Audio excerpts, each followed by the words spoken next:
Assalamualaikum warahmatullahi wabarakatuh.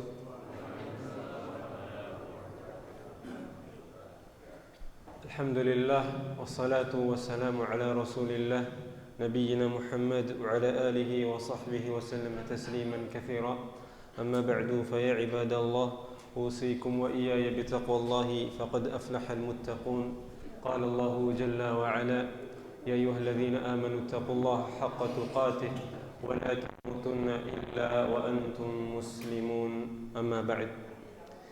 Yang pertama-tama, marilah kita selalu panjatkan puja dan puji syukur kita kepada Allah Subhanahu wa taala atas setiap limpahan karunia yang telah Allah Subhanahu wa taala berikan kepada kita. Kalau sekiranya ini mau menghitung dari sekian banyak nikmat yang Allah Subhanahu wa taala berikan kepada kita, kira-kira mampu? Enggak mampu. Allah Subhanahu wa taala sendiri berfirman atau mengucapkan di dalam Al-Quran, wa in ta'uddu ni'matallahi la tuhsuha. Kalau sekiranya manusia atau kita ini mau menghitung kepada kita, nggak mampu, babak belur habis. Karena luar biasa nikmat Allah ini.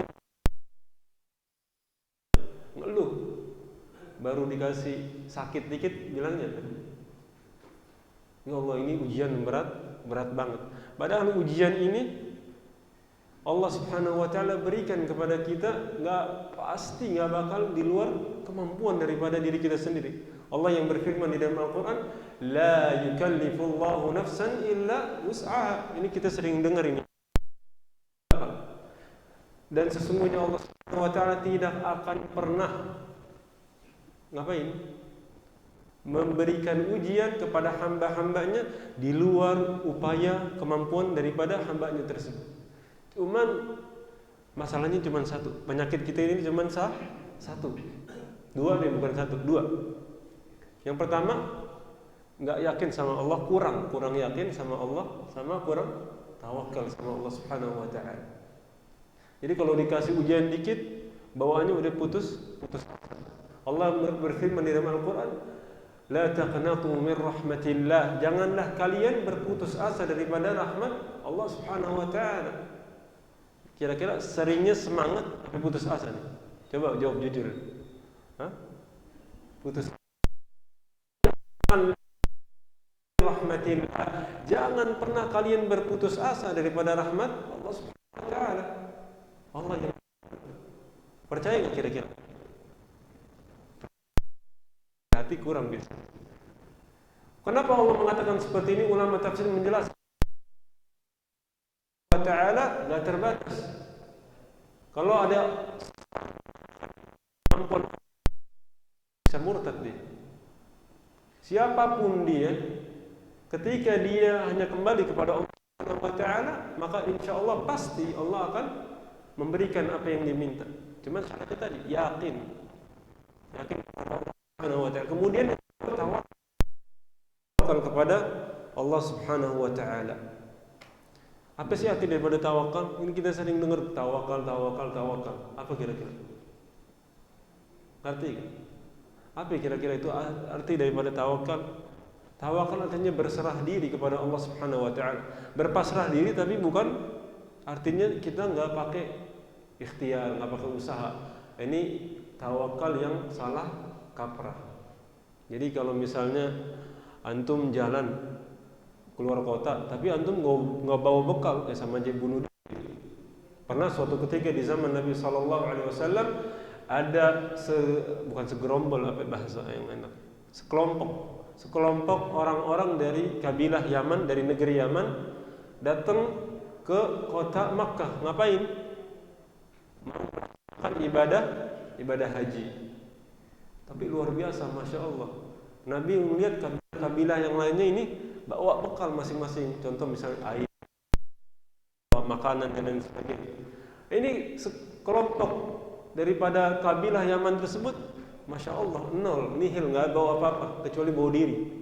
Nabi tanya, kenapa kamu nggak bawa bekal, entah itu makanan, kendaraan dan lain sebagainya? Apa kata mereka?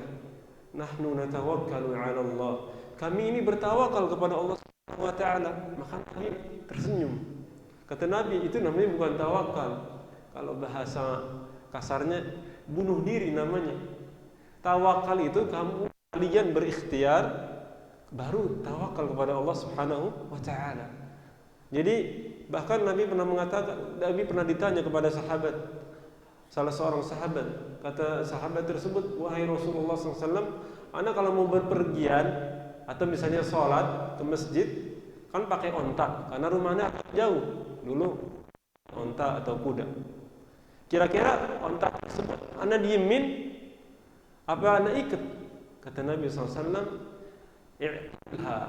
ikat dulu, fatawakkal ala Allah. Kemudian setelah itu bertawakal kepada Allah Subhanahu wa taala. Begitu juga kalau kita diberi penyakit, diberi ujian, kita berdoa kepada Allah Subhanahu wa taala, bertawakal, yaitu dengan cara yang tadi, yaitu dengan berikhtiar kepada Allah Subhanahu wa taala yang sesuai dengan syariat Allah Subhanahu wa taala. Ini baru muqaddimah ini. Salawat teriring salam kita haturkan kepada junjungan kita Nabi besar Muhammad sallallahu alaihi wa ala alihi wa sahbihi wasallam. Semoga kita termasuk daripada bagian umat Rasulullah sallallahu alaihi wasallam yang kelak akan mendapatkan syafaat daripada Rasulullah sallallahu alaihi wasallam.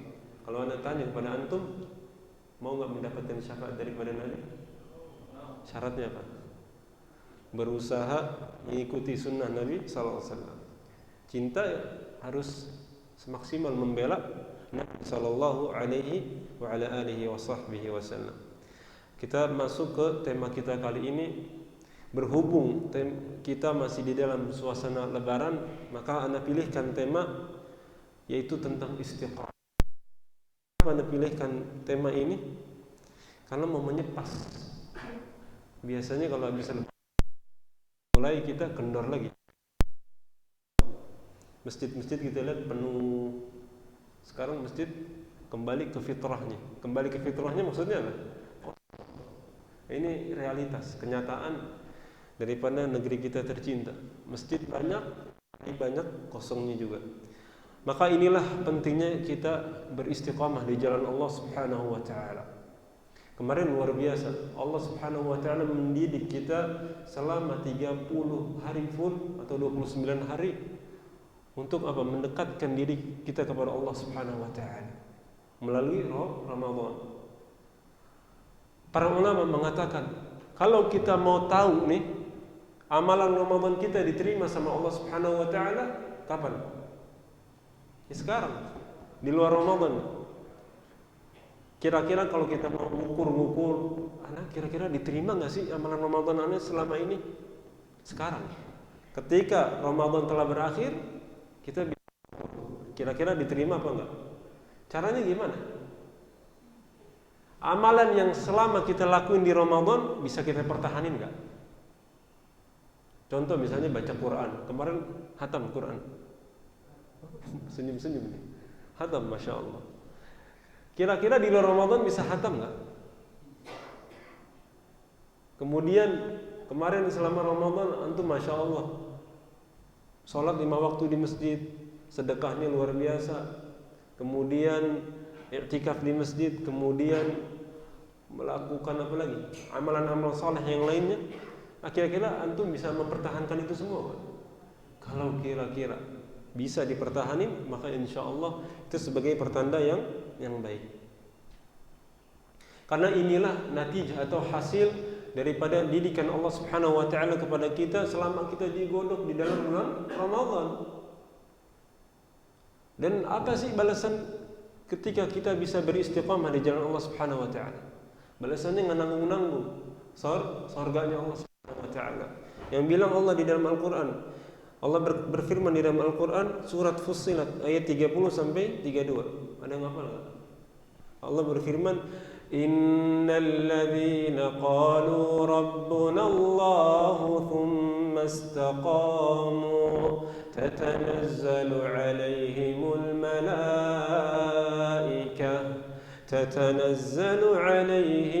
malaikatu alla takhafu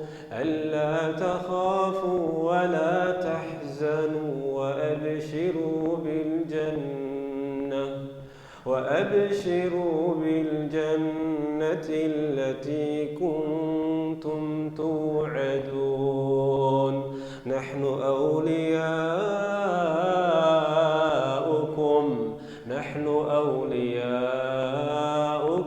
في الحياة الدنيا وفي الآخرة ولكم فيها ما تدعون نزلا نحن أولياؤكم في الحياة الدنيا وفي الآخرة ولكم فيها ما تشتهي أنفسكم ولكم فيها ما تدعون نزلا من غفور رحيم.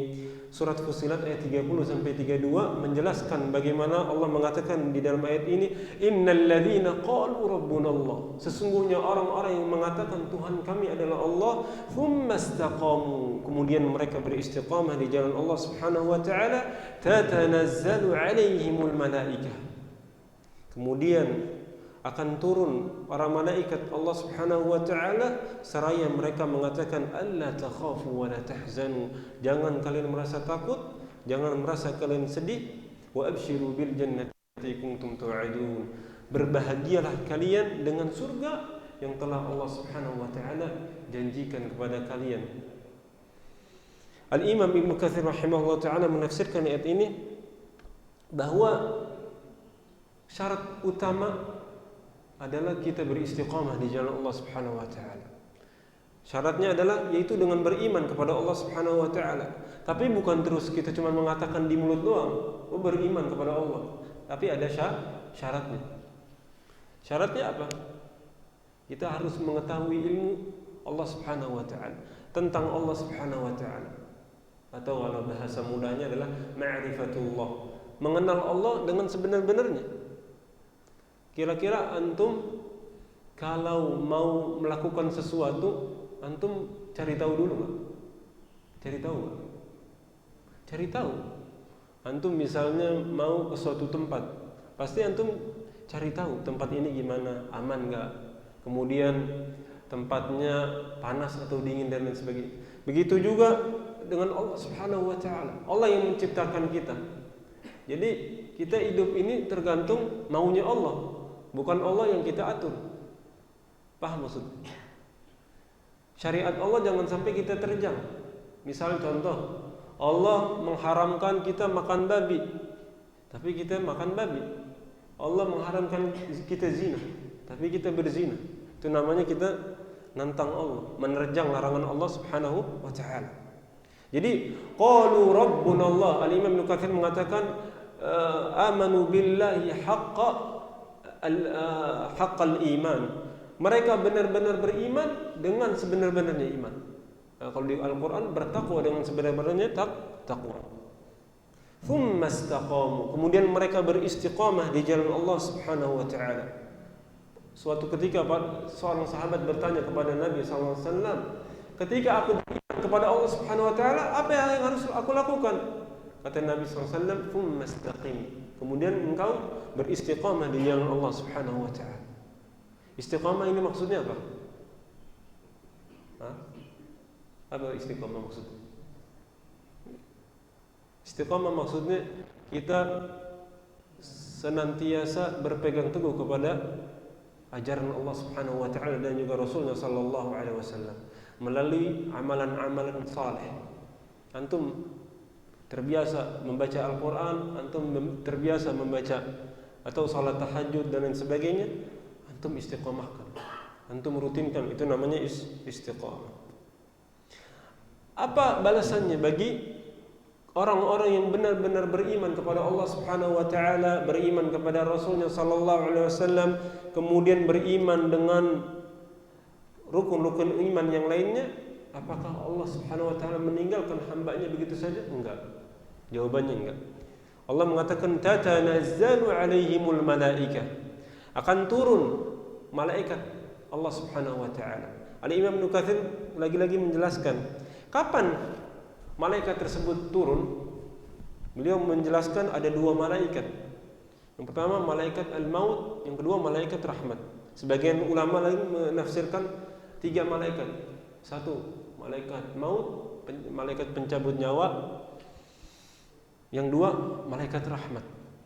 Kapan kedua atau ketiga malaikat tersebut turun? Para ulama khilaf. Imam Ibnu Katsir menjelaskan, kedua atau ketiga malaikat tersebut turun di saat seseorang sedang menghadapi sakaratul maut. Sebagian yang lain mengatakan di saat kapan? Di saat jasad kita telah ditimbun tanah. Di saat malaikat Munkar dan Nakir akan bertanya kepada ahli kubur. Ala kulli hal, kita menggabungkan 2 perkataan ulama tersebut. Jadi di saat seseorang mukmin atau seorang mukmin tersebut menghadapi sakaratul maut, Nabi mengatakan di dalam hadis yang sahih, seorang mukmin tersebut berjuang untuk yang terakhir kalinya.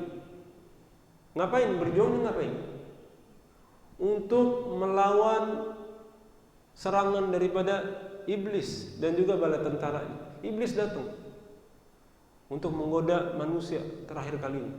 Dengan cara apa? Dengan cara membawa gelas. Ini gelas isinya air. Akan dibawa sama iblis dan bala tentaranya. Ngapain? Ditawarkan kepada orang yang sedang menghadapi sakaratul maut. Karena Nabi mengatakan orang yang sedang menghadapi keadaan dahaga yang sangat luar biasa.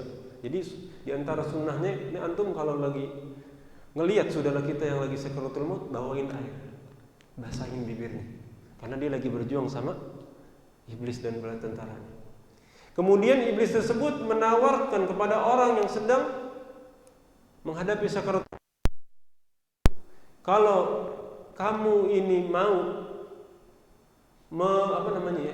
memenuhi permintaan yang saya akan berikan kepada kamu, saya akan memberikan air ini. Kemudian orang tersebut mengatakan, apa itu syaratnya?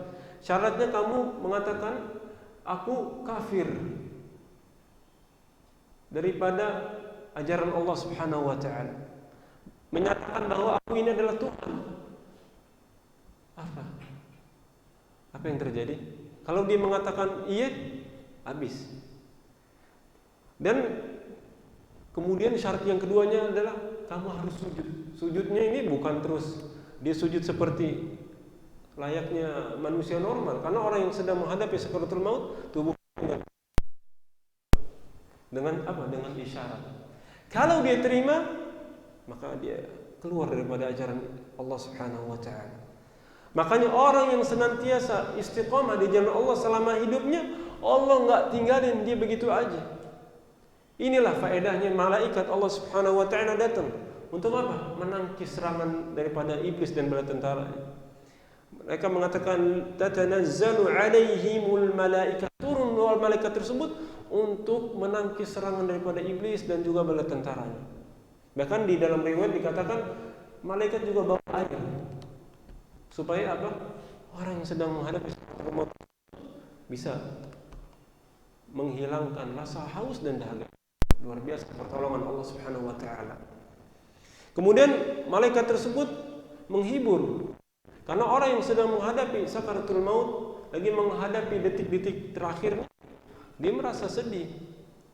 Dia mikirin keluarganya, mikirin anaknya, mikirin istrinya dan lain sebagainya. Apa yang akan terjadi nih dengan anak istri Anda nanti ketika Anda tinggalin? Maka malaikat mengatakan, "Allah takhafu." Jangan kamu takut. "Allah tahzan wa la tahzan." Jangan kamu sedih. Kenapa? Wa abshiru bil jannati allati kuntum tu'adun, dan berbahagialah dengan surga yang kalian telah. Makanya enggak heran yang lagi menghadapi sakaratul maut dia senyum, ada yang senyum, ada yang tiba-tiba mukanya nyureng. Tahu nyureng enggak? Bahasa Betawi, atau cemberut, karena di Allah Subhanahu wa taala. Di dalam ayat ini Allah mengatakan, "Fakashafna 'anka", dan kemudian tabir supaya mereka melihat hasil dari perjuangan mereka selama mereka hidup. Luar biasa. Jadi berat. Makanya nggak heran kalau ada yang mukanya sedih. Makanya dalam salah satu hadisnya, kalau orang yang beriman, orang yang bertakwa tinggal, dia mengatakan keluarganya atau kepada orang yang akan mengurusi jenazahnya, ajilu, cepat bawa anda ke kuburan anda. Kenapa? Karena dia telah diperlihatkan. Makanya kubur ini bisa menjadi rawdatun min riyadil jannah, bisa menjadi taman daripada taman surga, atau sebaliknya, hufra min hufarin nar. Apa namanya? Lubang daripada lubang. Jangan sampai kita kubur kita menjadi hufra min hufarin nar. Kemudian malaikat tersebut mengatakan, nahnu awliya'ukum fil hayatid dunya. Kami ini akan menjadi wali-wali bagi kalian, baik ketika kamu hidup di dunia atau ketika kamu nanti dibangkitkan di akhirat. Jadi luar biasa. Jadi Allah Subhanahu wa taala ketika di akhirat, ini balasan bagi orang-orang yang istiqamah luar biasa. Kenapa? Karena susah. Habis Ramadan kendor. Benar gak? Coba jujur. Coba kita jujur kepada diri kita. Kira-kira setelah Ramadan, mushaf kita yang biasa kita baca cuma jadi pajangan apa enggak? Kalau jadi pajangan, jangan sampai. Bertobat kepada Allah Subhanahu wa taala. Karena Quran juga nanti akan menjadi saksi. Ya laitani takhadhu, ya laitani Ya laitani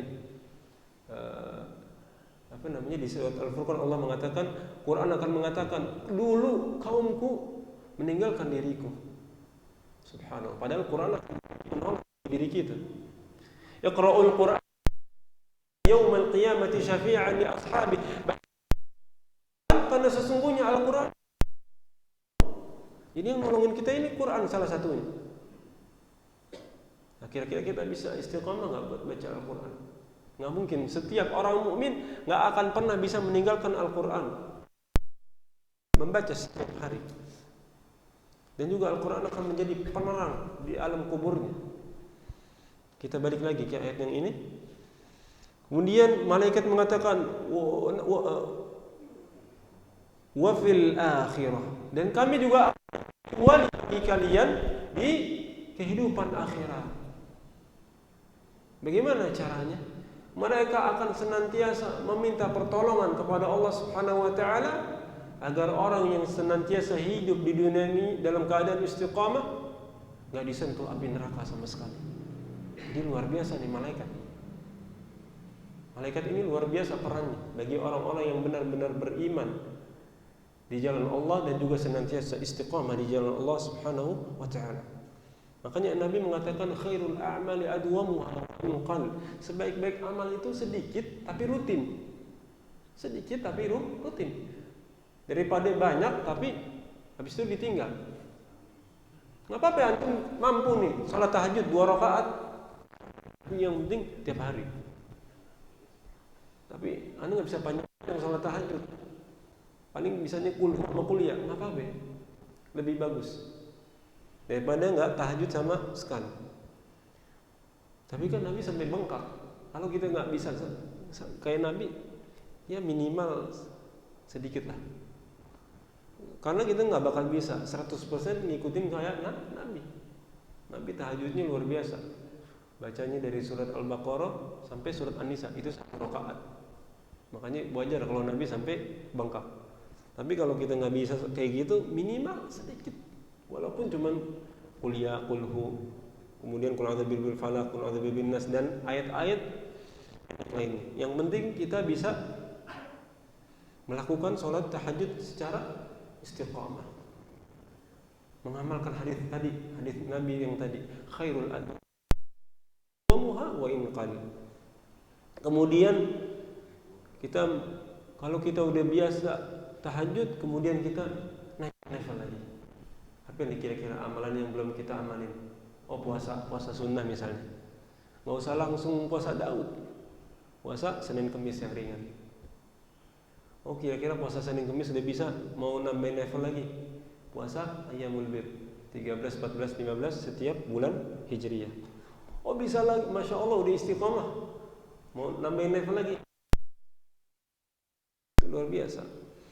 Intinya adalah kita jangan sampai kita mengerjakan satu amalan habis itu ditinggalin. Jangan sampai seperti itu, karena itu adalah sejelek-jeleknya makhluk, kata Nabi sallallahu alaihi wa ala alihi wasallam.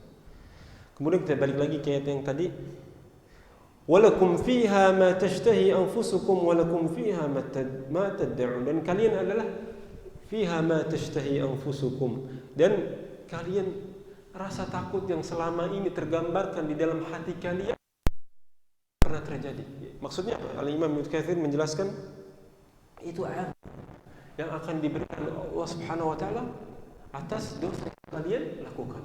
Kenapa? Laqad maghfurun lakum. Diampuni oleh Allah Subhanahu wa taala. Kenapa? Karena malaikat juga ngebantuin memintakan istighfar bagi orang beriman.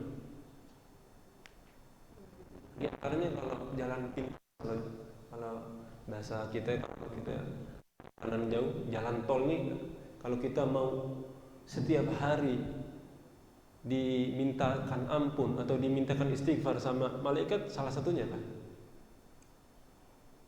Ada dua amalan. Pertama, silaturahim, itu jangan pernah putus.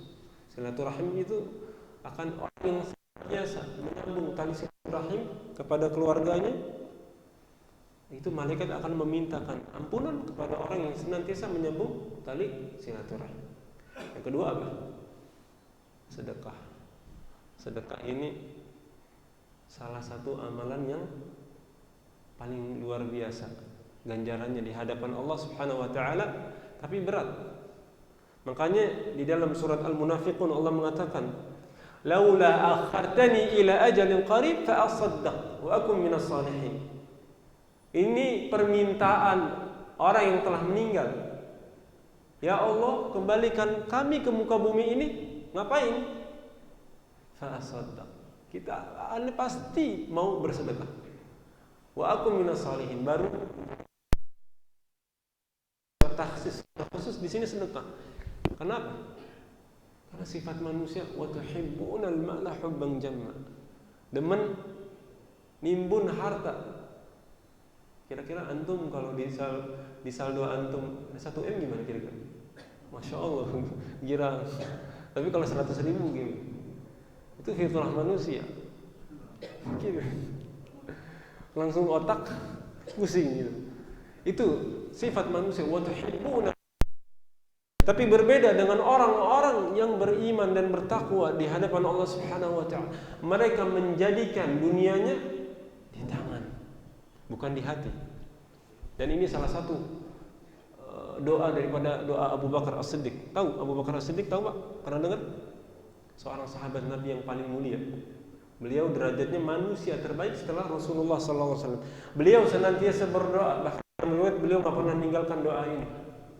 Allahumma ij'alid dunya fi qulubina wa la taj'alha fi Allahumma la taj'alid dunya fi qulubina wa la taj'alha fi Allahumma ij'alid dunya fi aydina wa la taj'alha fi qulubina. Ya Allah, jangan engkau jadikan dunia bagi diriku atau bagi diri kami ada di hati kami, tapi jadikan dunia sebatas tangan kami. Makanya lihat antum kalau baca sejarah beliau, enteng aja tangan bersedekah.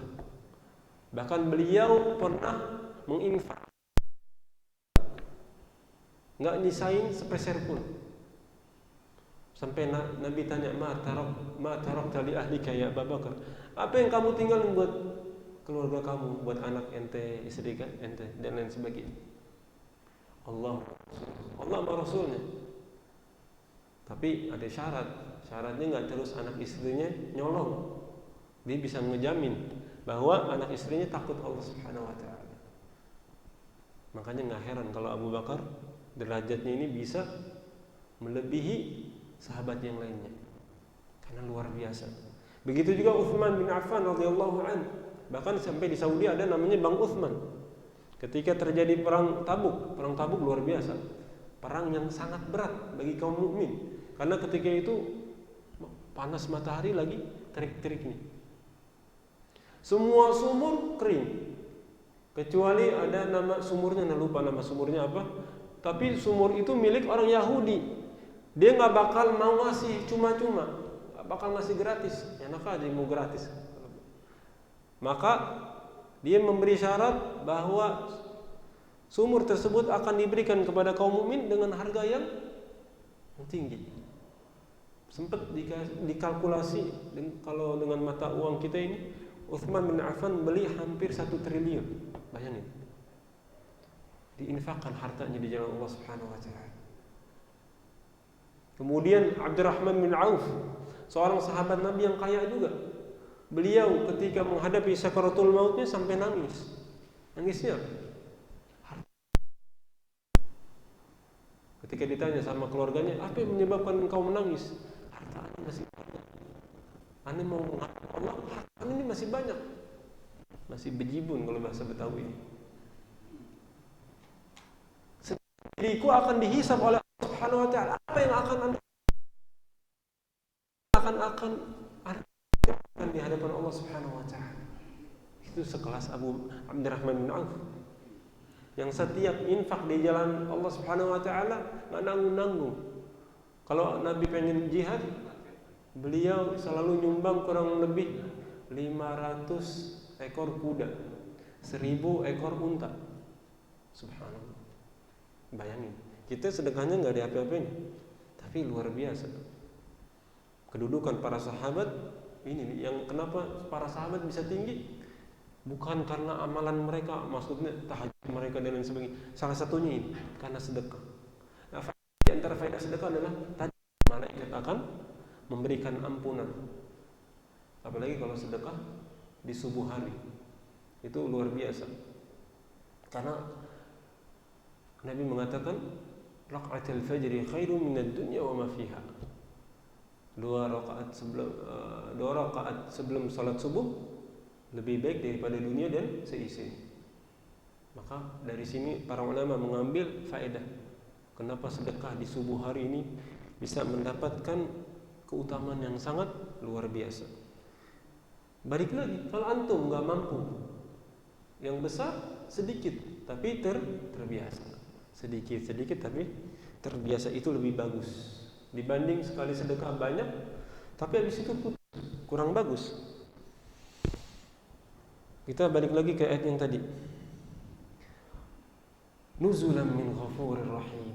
Akan diturunkan rahmat Allah Subhanahu wa taala, dan Allah lah yang Maha Ghafur, Maha Pengampun lagi Maha Penyayang. Ini balasan buat siapa? Orang yang istiqamah. Lagi-lagi orang yang istiqamah di jalan Allah Subhanahu wa taala. Jadi Allah ngasih balasannya tinggi karena amalannya juga bukan ecek-ecek. Tahu ecek-ecek kan? Amalannya bukan ecek-ecek. Amalannya juga berat. Gampang di lisan kita, gampang diomongin tapi susah dipraktekin. Makanya luar biasa, istiqamah ini luar biasa. Kenapa para sahabat juga mendapatkan derajat yang tinggi di sisi Allah? Karena mereka bisa istiqamah di jalan Allah Subhanahu wa taala. Lihat bagaimana Nabi SAW berjuang, para sahabat berjuang. Salah satunya mereka beristiqamah di jalan Allah Subhanahu wa taala. Para sahabat, Masya Allah, itu hijrah dari kota Mekah ke Madinah. Belum kayak sekarang. Kalau sekarang enak, ada motor, ada mobil, ada pesawat, ada apa lagi? Ada kapal feri. Para sahabat, Masya Allah, paling banter apa? Onta, kemudian kuda, untuk berhijrah dari kota Mekah ke Madinah. Kemudian mereka menuntut ilmu kepada Nabi SAW. Panas-panas, kalau malam dingin, padang pasir. Kemudian mereka berjihad di jalan Allah dalam keadaan panas ataupun dingin, tanpa rasa takut. Kemudian mereka senantiasa melindungi Nabi SAW. Kemudian kita tiba-tiba ngomong, Ya Allah, kok kita nggak hidup di zaman Nabi? Kalau kita jadi Abu Bakar nggak apa-apa, tapi kalau kita jadi Abu Jahal, itu bahaya. Bagaimana cara supaya kita bisa istiqamah? Ini kiat-kiat ini penting. Yang pertama, ad-du'a, la tatrukud du'a. Berdoa, jangan pernah meninggalkan doa. Apapun yang mau kita lakuin, doa. Kadang sering salah kaprah. Ikhtiar aja dulu, habis ikhtiar baru doa, salah. Pertama doa, habis doa baru ikhtiar, baru ditutup sama doa. Di sini ada yang belum menikah, udah nikah semua kayak. Kadang-kadang, masya Allah, anak mau melamar si fulanah. Yang penting ikhtiar dulu, salah. Doa dulu supaya Allah mudahkan, Allah buka hati si fulanah. Baru ikhtiar dengan cara dan mendatangkan walinya, baru kemudian doa lagi, meminta yang terbaik. Begitu. Apapun itu, antum mau pergi haji, walaupun antum mau pergi haji, berdoa sama Allah. Ya Allah, kalau memang perjalanan ini menjadi perjalanan yang akan diterima hajinya, mudahkan. Baru ikhtiar. Ikhtiarnya apa? Ikhtiarnya menyiapkan seluruh bekal, entah itu materi, tenaga dan lain sebagainya. Baru doa, ditutup dengan doa lagi. Begitu juga dengan perkara istiqamah, doa. Makanya Nabi nggak pernah tinggalin doa ini. Insya Allah doanya antum hafal semua. Ya muqallibal qulub, tsabbit qalbi ala dinik. Wahai yang membolak-balikan hati, tsabbit qalbi ala dinik. Tetapkan hatiku di atas agamamu. Wa ya musarrifal qulub, wahai yang mencondongkan hati, sarrif qalbi ala ta'atik. Wahai yang mencondongkan hati, condongkanlah hatiku terhadap ketaatan terhadap dirimu. Jadi penting ini. Bahkan Nabi nggak pernah meninggalkan di saat sujud. Itu Nabi. Gimana kita? Nabi yang udah dijamin surga aja masih doa kayak gitu, apalagi kita. Yang hati kita ini lemah. Entah karena ria, entah karena godaan setan dan lain sebagainya. Apalagi oleh ria, habis sudah. Makanya itu pentingnya doa. Kemudian yang kedua adalah setelah kita berdoa kepada Allah Subhanahu wa taala tadi, memulai dengan memulai ikhtiar. Ikhtiar yang tadi, memulai sedikit demi sedikit. Doa dong tanpa ikhtiar juga sama aja bohong. Ya Allah, masukin aneh ke surga dong, tapi nggak pernah melakukan amalan surga, ya percuma. Percuma. Bagaimana caranya? Caranya ya tadi, dengan memperbanyak amal-amal saleh. Tapi jangan sampai ada di hati kita merasa bangga dengan amalan kita, habis. Itu hati-hati. Penyakit hati juga harus kita jaga. Ujub juga parah, penyakit yang sangat dihindarkan sama Nabi sallallahu alaihi wasallam, sangat ditakutin oleh Nabi sallallahu alaihi wasallam. Apa sih itu ujub? Ujub adalah merasa bangga dengan amalannya dia. Masya Allah, tahajud. Kadang dia ujubnya tanpa dia sadar. Sekarang zaman media sosial. Alhamdulillah tahajud. Ujub yang nggak disadarin. Ujub zaman now sama zaman dulu beda. Kalau zaman sekarang begitu biasanya. Selfie, masya Allah, lagi tawaf. Kadang kita nggak nyadar. Masya Allah, habis sedekah nggak banyak sih, cuma 100 juta. Itu hati-hati. Walaupun Allah mengatakan boleh di dalam Al-Quran, boleh bersedekah secara secara alaniah, boleh secara sembunyi-sembunyi, boleh secara terang-terangan, boleh. Cuman yang bagus secara sembunyi-sembunyi. Kenapa? Menjaga hati supaya nggak riya dan supaya nggak ujub dan lain sebagainya. Makanya jangan pernah tinggalin. Allahumma inni a'udzubika minar riya. Ya Allah, aku berlindung daripada sifat riya, penyakit riya, wal ujub, dan juga merasa bangga hati. Kita harus merendah bahwa setiap amal soleh yang kita lakukan semuanya karena pertolongan Allah Subhanahu wa taala. Tanpa rahmat Allah, tanpa pertolongan Allah nggak bisa. Contoh, 2 tahun kita nggak bisa sholat di masjid karena corona. Padahal kita punya kemampuan. Tapi Masya Allah, gara-gara corona kita nggak bisa sholat berjamaah. Itu hikmah yang paling besar apa? Bahwa kita nggak bisa beramal soleh tanpa bantuan Allah Subhanahu wa Ta'ala. Kemudian yang ketiga, kiat yang ketiga atau kunci yang ketiga adalah syukran lillah, bersyukur sama Allah. Itu penting. Ya Allah, alhamdulillah, ana bisa beriman kepada Engkau semata-mata karena kehendak Engkau, karena hidayah yang Engkau berikan. Coba antum sekali-sekali kalau lihat YouTube, lihat tentang mu'alaf, itu luar biasa perjuangan mereka. Ada yang diusir, ada yang hampir mau dibunuh. Tapi kita Masya Allah dilahirin dalam keadaan muslim sampai sekarang. Apalagi kalau minoritas muslim, itu banyak cobaannya luar biasa. Nah kita alhamdulillah dibesarkan di negara yang mayoritas Islam, maka kita bersyukur sama Allah. Mudah kita buat beribadah. Masjid banyak. Katanya kalau bahasa mudahnya ini, kalau setiap gang kepleset dikit jatuh masjid, kepleset dikit masjid. Masya Allah di sini. Jadi jangan ada alasan, Ustaz, Anda telat sholat maghrib atau sholat lainnya karena macet. Antum masuk gang dikit, insya Allah ada masjid. Betapa Allah mudahkan. Jadi banyak apa nih? Banyak nikmat yang Allah berikan kepada kita, tapi kita nggak sadar. Kita sering menggambarkan nikmat ini cuman materi. Padahal nikmat iman, nikmat hidayah, nikmat bisa mengikuti kajian ilmu seperti ini, kemudian nikmat kita dipermudahkan langkah kita untuk menghadiri ilmu, menghadiri rumah Allah itu masjid, itu salah satu karunia besar. Bahkan Allah mengatakan orang yang senantiasa memakmurkan masjid Allah atau rumah-rumah Allah itu di antara keimanan. Allah berfirman di dalam Al-Qur'an, "Innama ya'muru masajidallahi man amana billah." Di antara sifat orang-orang yang beriman adalah orang yang senantiasa memakmurkan masjid Allah Subhanahu wa taala.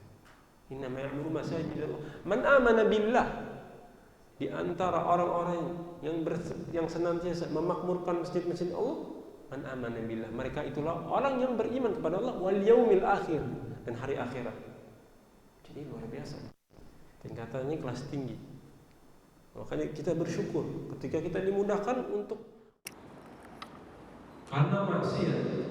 Nanti hari ini udah clubbing bro, ke diskotik bro. Masya Allah.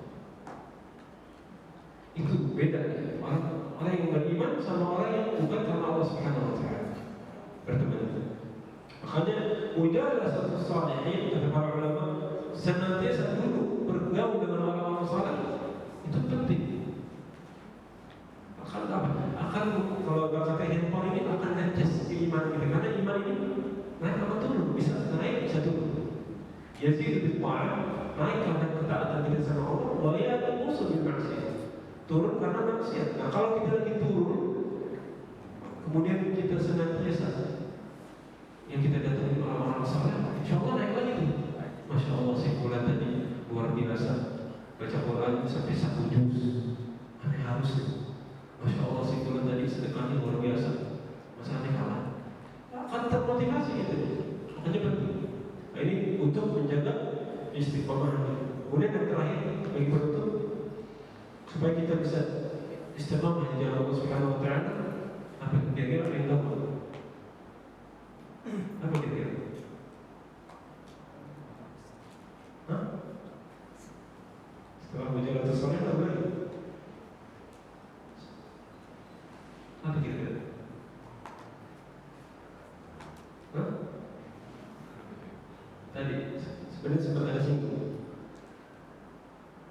menjaga hati kita dari penyakit hati. Karena penyakit hati yang tadi saya sebutin tadi bisa menggugurkan amalan kita, termasuk perkara istiqamah di jalan Allah Subhanahu wa taala. Pokoknya kita benar-benar, kalau bahasa mudahnya ihtiqam, merendahkan diri kita di hadapan Allah Subhanahu wa taala. Ya Allah, apapun yang Kau berikan semata-mata karena Engkau.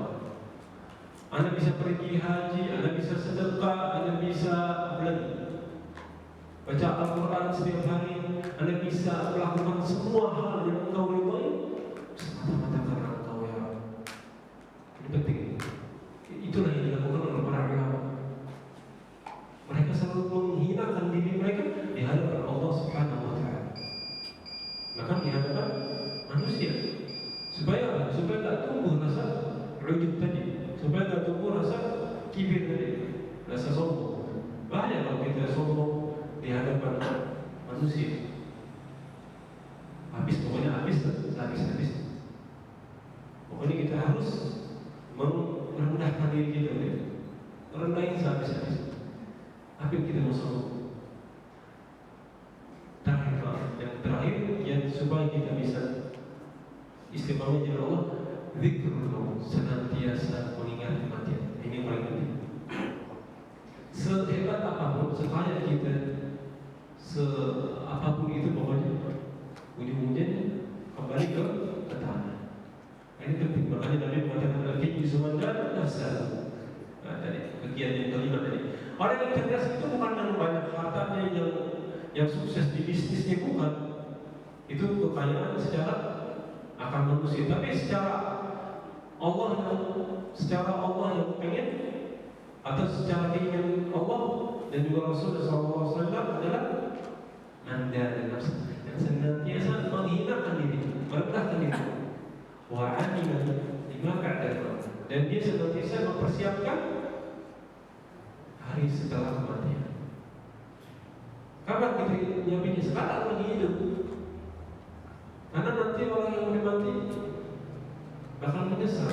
Tadi yang tadi ada singgung tuh ayat.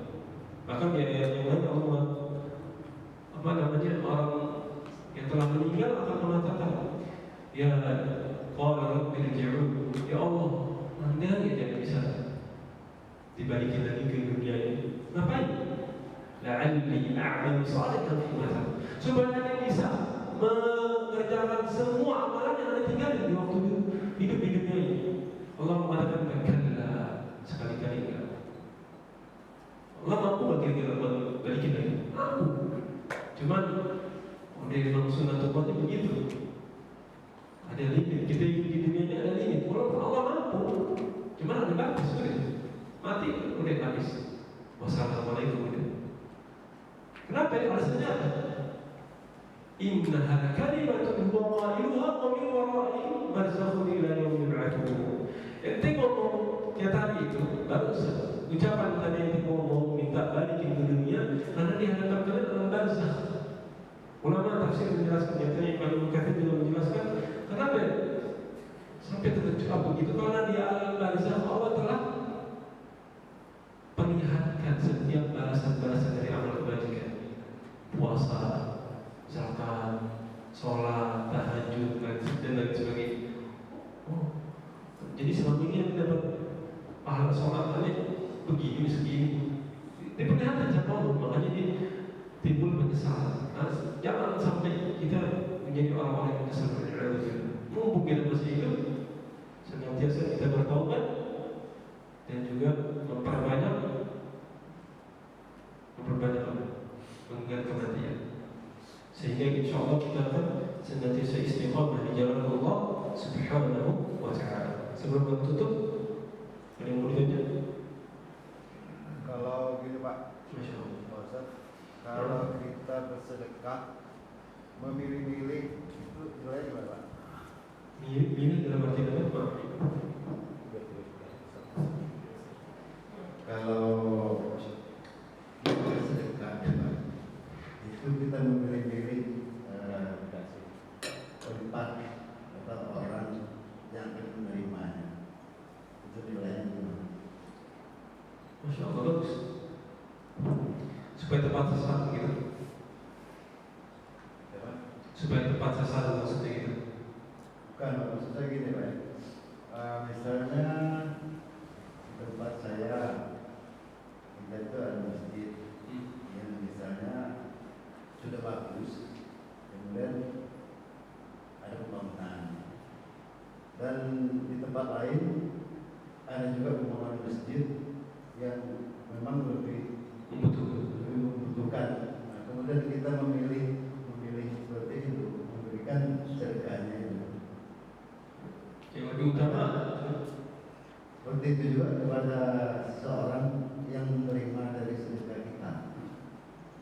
Nah, misalkan ada misalnya kita dengar, oh Pak ngasih ke